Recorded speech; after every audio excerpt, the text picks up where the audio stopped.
Okay, we're gonna make a sublimation tumbler.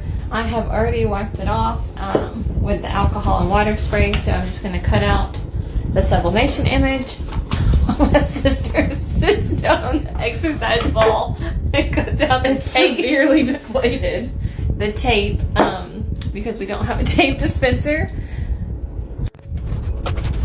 This is my on YouTube. We're not doing that. We're doing that. That will be on tape. I don't know what that would like. It's a solid color ones.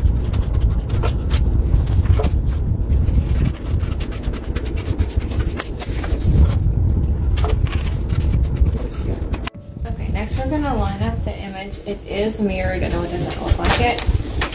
But the bottom is gonna overlap just slightly, and we're gonna tape it super tightly.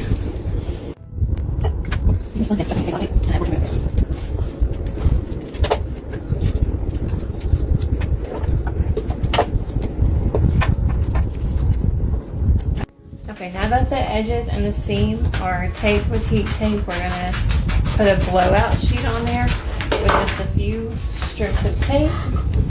Doesn't have to be perfect. Okay, now that the blowout sheet is on there, we're just taking painter's tape and just covering the entire tumbler. You want to pull it tight, and you want to make sure there's no wrinkles in it, or as few as possible. If it overlaps a little bit, that's perfectly fine. We're just going to go all the way down with that.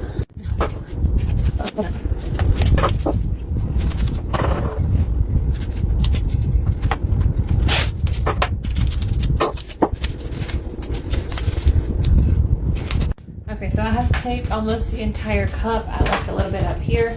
We're gonna take this, and there's gonna be some hanging over the top. It's perfectly fine. That's actually what I want. We're just gonna rip off the excess and then crease the top like this.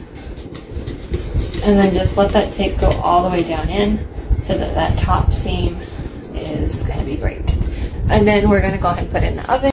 Okay, so we're gonna go ahead and put this in. The handle of mine gets hot, so I'm gonna go ahead and put on my heat glove. We're just gonna put it in, setting up. And the internal thermometer is about 375. It's gonna go for 3.5 minutes, and then we will flip it over so that it's upside down and rotate it 180 degrees and do another 3.5 minutes.